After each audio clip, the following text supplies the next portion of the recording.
Hi everyone, my name is Karolyne Williams and I'm Head of Coaching here at SACAP. Hi guys, my name is Siviwe Mniki. I'm the Admissions Officer for the Cape Town campus and currently the Postgrad Diploma Coaching Student at SACAP. Are you guys interested in helping people reach their personal and professional potential? Are you interested in learning more about how to motivate others to create positive change in their own lives as well as the lives of those around them? If you're fascinated by some of these questions, then studying coaching at SACAP is definitely for you. Right? With over 15 years of training and coaching experience at SACAP, we offer 3 different programs, mainly being the Coach Practitioner program, the Advanced Coach Practitioner program, and the Postgraduate Diploma in Coaching. Remember that our registrations close this year on the 30th of March. And we thought before that time comes, you might be interested in hearing a bit more about the programs we offer and give you an opportunity to ask us questions. So we have a feed here, and please feel free to post your questions as they come up so that we can answer them for you. Alright, so I'll just start off with some popular questions that you guys have been asking before. And one of them was who can apply for the courses at SACAP? And basically the courses are tailored for working professionals. So it is ideal for you if you're looking to do the postgraduate diploma in coaching for you to have a bachelor's qualification. It doesn't matter which field of the studies that bachelor's program is in. And in addition to that, to have 3 years working experience. So mature working professionals. Another question that was posed was, can I work while studying coaching? Alright, so me myself being in the program currently, it is possible to work and study at the same time, and that's mainly because of the way the coaching program is structured. So the coaching course takes place once a week. It's offered on a part-time basis, and for this term it's been offered on a Tuesday evening from 6 to 9, but for the next cohort of coaching students this will take place on a Thursday in the evening, as I mentioned, from 6 to 9 p.m. In addition to that, there are what we call coaching intensives, which run for 4 consecutive days that are from 8 a.m. to 4:30. So yes, it is possible to balance the working life and the studying life. Siviwe is actually in an intensive right now, but he's excused himself to come and chat to you. So thanks for doing that, Siviwe. My pleasure. All right. There's a question from Danny Turton, and she's asking whether our courses are internationally recognized. Thanks, Danny, for that question. Yes, they are. As you would have heard Siviwe say, we've got 2 short courses, a Coach Practitioner program that's 5 months long with mentor coaching that continues after the program ends, as well as an advanced Coach Practitioner program. And both of those programs are internationally recognized by ICF, the International Coach Federation, based in the United States. So for those of you who want to study coaching and ultimately want to coach outside the country, people know about ICF. ICF is also very well known within South Africa as well.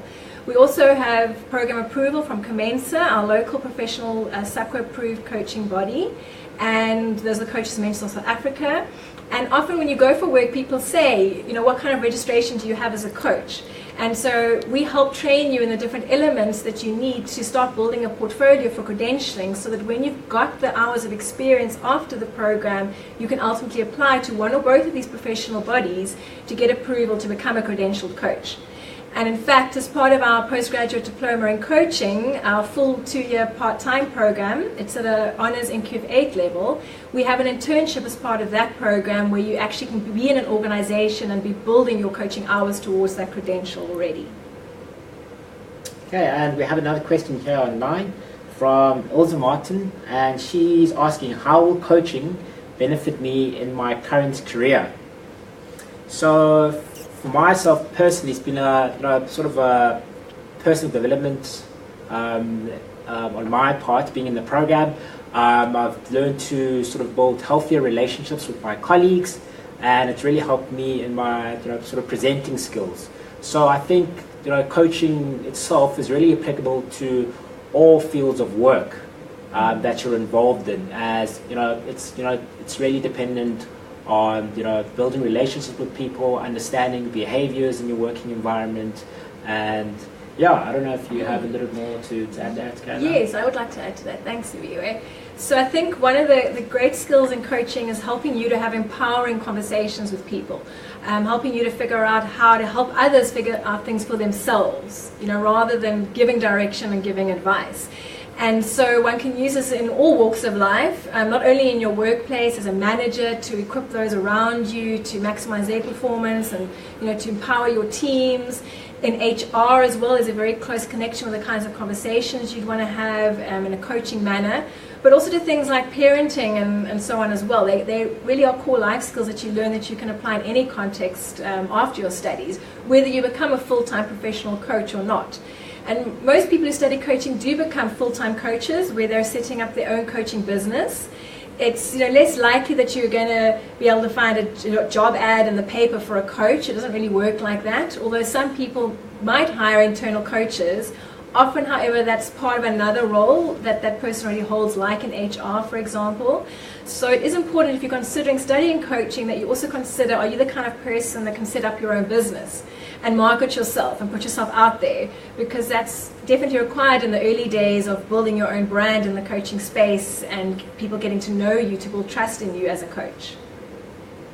Okay, and so we have another question here by Namisile Ntlabati. Thank you for that.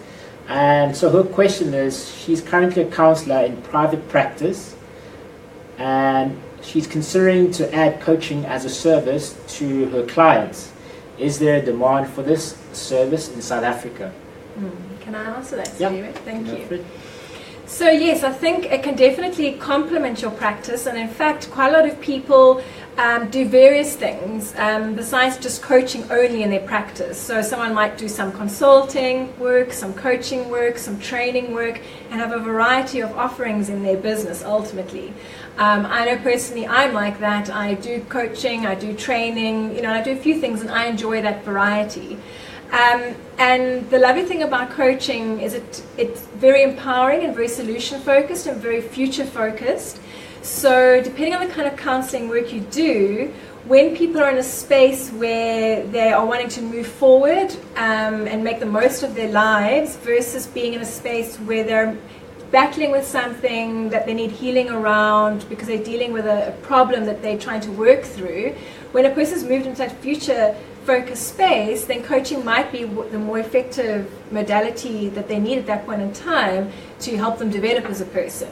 Coaching and counseling both have their own space and value that they bring. And so it could definitely complement your skills. There's some overlap between the skills. Both counseling and coaching require excellent listening skills, asking good questions. But the framework and orientation around coaching is often quite different to counseling.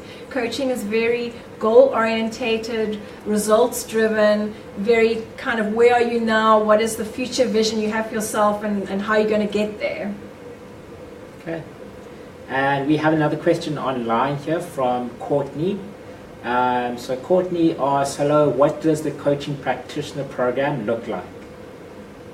Great, Courtney, thanks. It has 3 modules in it, Courtney. There are 2 intensives, which are the 4-day blocks that Siviwe spoke about, 4 days full-time. So people would need to plan to take leave from work during that time. And those 2 modules look very much at the competencies from ICF and the behavioral standards from Commence. In other words, what are you actually doing in the coaching sessions? And helping students to learn those various competencies. Things like contracting with your clients and how to do that, how to build rapport with your clients, how to ask great questions, how to hold clients accountable, how to motivate clients, and so on. And they're very practical intensives where, in fact, all of the sessions at SECAP are very interactive, but particularly those intensives where you're practicing coaching for the students to really, from right up at the beginning, get practical experience in the doing of what coaching is all about. There's also an evening module that's called Applied Psychology in Coaching, and so this is very much SECAP's flavor in the space around what are some of the core principles, models, and theories from psychology that are applicable within the coaching conversation, but within the scope of practice of a coach versus that of a counselor or therapist. And I mean, just to add to that, my favorite part about sort of the coach practitioner program was when we actually got to sort of implement what we've learned in class. So when we sat down, we actually got to coach each other, share our observations of what we noticed, of what we're doing, so that implementing and taking learning outside from the textbook was really what I found interesting. Thanks, Siviwe. All right. And I should also probably add that there's also what we call observed sessions and mental coaching that comes in the program. And there you're practicing coaching somebody in front of a credentialed coach that gives you very customized feedback on your own ability to coach and what you're doing well and what you can do differently. And then mental coaching conversations are conversations to help with your development as a coach. You know, so maybe, for example, you learn that you're listening, but you're also trying to think of the next sexy question to ask your client so that, you know, you can sound great, and you realize it's actually hindering your ability to coach. And how can you stop doing that and really just be in the moment and listen to your client? And those mental coaching sessions carry on after the first short course is even finished, because we're trying to encourage students to go and coach. You know, you build your confidence through doing the coaching. It's not like you're going to feel confident and then you can start coaching people out there in the world. You actually need to start the coaching in order to get confident. And we then offer that mental coaching beyond the program so that students have a touch point to be able to actually come back and have conversations around their coaching studies rather than them losing the momentum after the training finishes. Right, and we have our next interesting question here from Taiwani or Tawny. So she says she's just moved to a new city. She has qualifications in life coaching and a history in psychology. She's currently struggling with affording her own coaching space. And she asks, do you have any suggestions on setting up a new coaching practice in a new city? Thanks so much. Sure, Tony. May I respond, Siviwe? This is something that you've probably thought of already, but it is so important, and that is networking. So I would join, Commensa, ICF groups, and get out there with other coaches as much as possible and speak to them and find out what's going on and what they recommend. As you probably know, a lot of coaching work does come from referrals. So until you're out there and people get to know who you are, it can be quite hard to, get work in a new city. So really look at the Commensa website, join the Western Cape chapter, and just speak to people as much as possible who are in the profession, but then also just use your social media and speak to as many people out there who will listen to you about what you're actually wanting to do in the coaching space. Because it really is amazing when you have those conversations and sometimes you don't think anything of them, and then a couple of months later somebody calls you and says, oh, so-and-so spoke to me and he met you and said you were a coach, and then it kind of goes from there. But it's not easy. It takes time, and as we were saying earlier, it takes time to build your brand and for people to learn to trust that brand and who you are. So yeah, wishing you all the best. And then from Elza Martin, is there an age limit to becoming a coach? Thanks for that question, Elza. No, you can be a coach as old as you might want to be. Marshall Goldsmith, for example, he's a very famous coach in the States, and I think he's 68 years, and people love him, and he's doing fantastic work. So often for people, in fact, is a second career, where they've maybe studied something and worked in that space their whole lives, and then shift into coaching as a almost second career. So there's a lot of length and life out of a career as a coach if it's something that you choose to invest in. All right, and then from Graham Hayes, so this is ideal for someone wanting to become a manager or a leader in their company. Yeah, Graham, I think that's a great point, because how we work with people these days is no longer about command and control. It's very much around getting people to be engaged and excited about the work that they're doing and empowered around that. And so this is a great way to get commitment from your team, is by involving them and onboarding them and getting them to give their input. And having coaching conversations helps people to think for themselves and helps us as managers and leaders not to always think we have the best answers. Actually finding out what the people on our teams think, and often they have way better ideas than we actually had. And now that we've listened and given them the opportunity to share, we actually learn that that's exactly the case. So absolutely, even if you don't want to be a professional coach one day, it can be exceptionally helpful in your own managerial and leadership ability to do a coaching course. Right, and then I have another one from Courtney again. Does the coaching course assist with setting up your own coaching practice? All right, so for me, what I've particularly found interesting in the coaching course is how they cover different models and sort of coaching practices within the program. So it's not a specific sort of type of coaching that you're forced to stick with. There's business coaching, there's life coaching, integral coaching, a whole variety of models that you cover, of which you will eventually sort of pick one out of them or integrate a number of them to make them work for you and your practice. And so you would sort of create your own personal niche of coaching. And may I add to that? Yeah. One of the things that TACAP does in all of our programs is all of our educators are actually practitioners in the field. And it's the same in the coaching space. So every module that you do, you have a different educator who's actually a coach out there coaching in the industry. And that's great for you to ask questions to on how do they set up their practice, what have they found useful, what networks do they belong to that they find helpful. So you always have that person to go to, and in fact a few people, because you'll engage with different people, to ask those kinds of questions too. And then ultimately in the postgraduate diploma itself, we have a few sessions to help people figure out their niche market, how to manage a business. But it really just is just to kickstart you in terms of an introduction to that space. And that's what I was saying earlier, it is really important for people who want to be coaches to consider, am I the entrepreneurial type? Because that's often what's required in order to set up a coaching practice. All right, and from Tanya Cairns, how do you know what level to enter in at? Would we come and meet with you and have a plan or evaluation?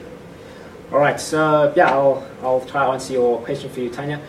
So the way it works is you'd make an inquiry as you have, and you're more than welcome to sort of set up a meeting with one of the admissions officers here at Cape Town campus, and we'll give you sort of a brief explanation of how the program is structured, and you would probably give me a background about yourself.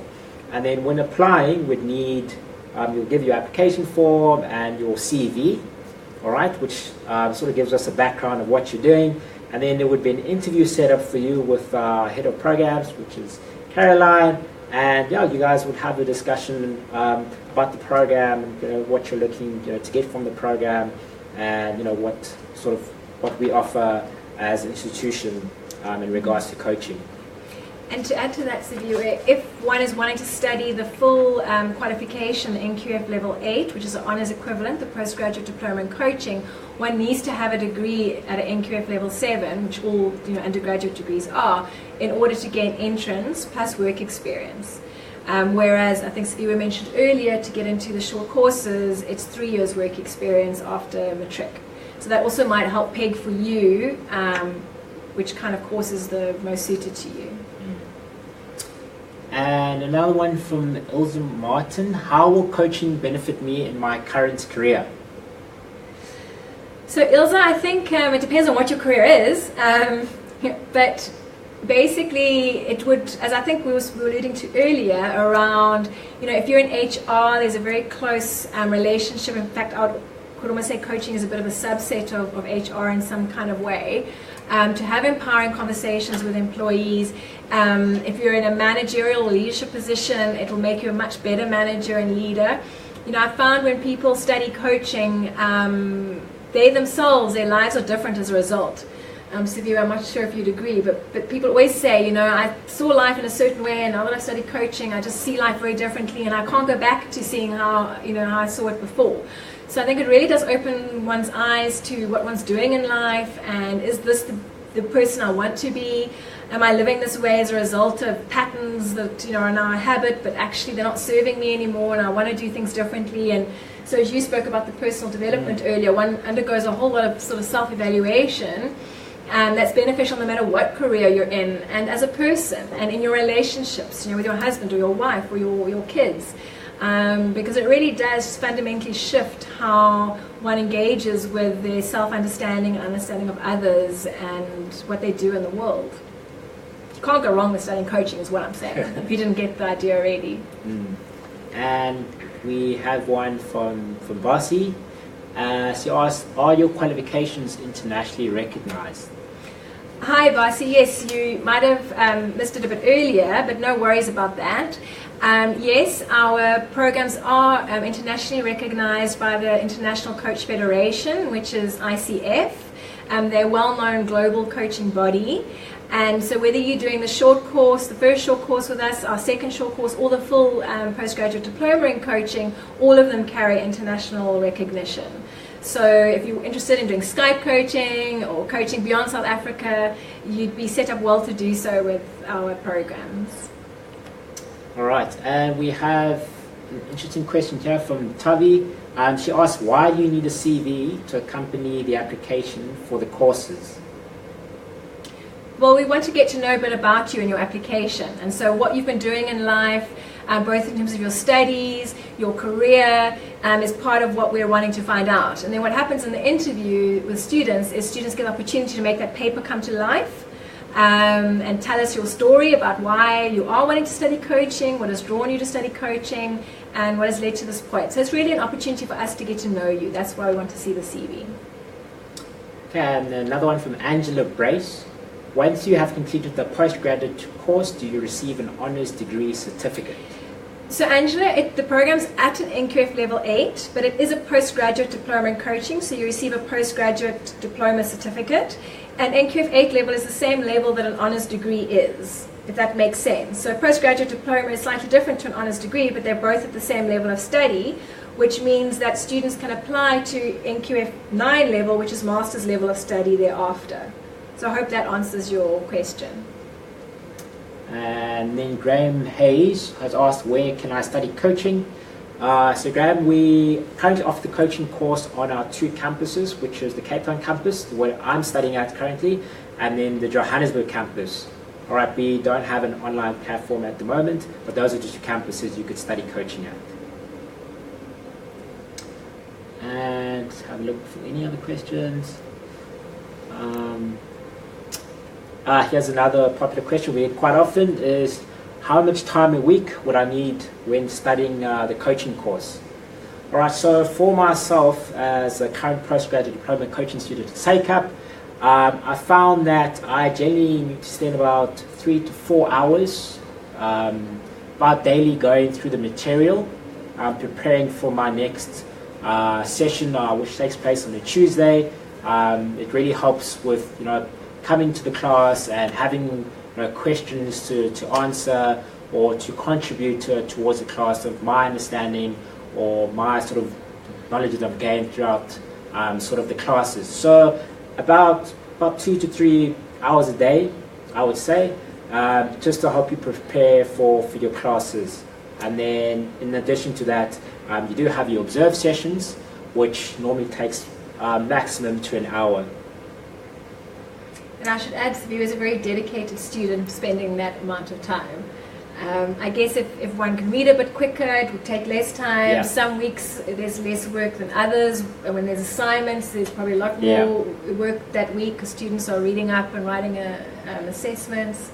But yeah, I think you've given a good guideline for it's a commitment. I think that's what you're saying, hey? Yeah, it is quite a commitment. Although, I mean, there are breaks in between. It's not full steam, go ahead. There's breaks in between, like the one I just had recently, and now I'm doing my intensive, which is 4 consecutive days, which is like a really enriching sort of experience. It's not having class and then a day break in between. It's 4 consecutive days of learning. So you come into class every day with new questions, and at the end of it, you're a better student for it. We'll look for some more questions. I think there's one here as well. Can you start the short course now or need to wait for a specific intake? And what is the cost for the short course? So we are doing intake now in May. So we mentioned earlier registrations close at the end of March, on the 30th of March, and that is to start the program in May. And we have an orientation in April and a few sessions to help people settle into the program during the month of April, but then classes start in May. And then that's for all the 3 programs that we offer. Everyone starts at the same time, and that is the only intake for the year. So if you don't apply now, it would mean waiting till next year to apply by March next year. And then in terms of the cost of the course, when you're studying coaching, one can pay anything from about 40,000 to 150,000 rand, depending on what you're studying and where you're studying and the level of studying. And I would suggest that you contact our admissions office to find out more about the cost of the different programs. But to plan well, you're looking at investing around about 45,000 rand for a kind of the foundational sorts of courses in coaching. All right, and Courtney, another question from her. She's asked, she'd like to do the full NQF8 course, the coaching course that is, and she does not have an NQF7 qualification. How long would this take? So Courtney, your bachelor's sort of qualification normally takes you a minimum of 3 years. All right, so you definitely need to get your bachelor's qualification, but we do have recognition of prior learning if you have done sort of a maybe diploma qualification and have additional working experience to that. So definitely more than welcome to send through your CV. I want to have a look at it, and we'll send through to the head of the coaching program, and if you have your interview and sort of have a bit of understanding of who you are, what you've done so far, and yeah, they take it from there. So I think we can take one more question, Siviwe. Yeah, we can take one more question. Ilse's asking, will I get practical experience as part of the course? Ilse, absolutely. Every session is a very practical session in the sense it's interactive. Our students don't get lectured at by our educators. They discuss, debate, and do things in groups. And then also right from day one, we're encouraging our students to go out and practice what they're learning, to find volunteers that they can say, I'm a student coach, would you mind that I'm practicing my skills with you? We have the mentor coaching I spoke about, that's very practical in nature, as well as the observed sessions, where Siviwe would literally coach me and then get feedback straight away from a credentialed coach on how well he's doing and what he can do to improve. And then ultimately, as part of the postgraduate diploma, there's a full 6-month internship where you're doing coaching in organizations. It's not every day, all day. It's hours that are, odd hours you're doing here and there to build at least 75 hours of coaching experience with individuals and teams in an organization in the real world context. And so with this, SACAP's trying to help bridge you between, the classroom learning and the real world, and you have to engage in the organization exactly like you will in your own business afterwards. So yes, very, very highly practical courses, all of them. Also very academically rigorous. So they really are for people who are looking for those two and getting them in balance, as well as the kind of theme that we carry throughout of applied psychology within our programs. All right, I suppose we better wrap up. We'd love to keep speaking with you, and if there are any more questions that you do have, please post them in the comments section. And also, if you go to our website, www.sacap.edu.za, you'll also be able to find out more there on our coaching programs, as well as contact an admissions officer to ask any specific questions that you have. Thank you so much for joining us today. And yeah, it was lovely hearing some of your questions. And yeah, if you're ready to apply, contact us as soon as possible. Send through your application form along with your CV. Don't forget the date is the 30th of March. So send through your application as soon as possible. And if you want to have a sit down or a meeting with us, we can definitely discuss what sort of courses you're looking at and discuss your options available to you. And yeah, it's been a pleasure having you guys, and yeah, we'll chat soon. Thanks so much. Bye.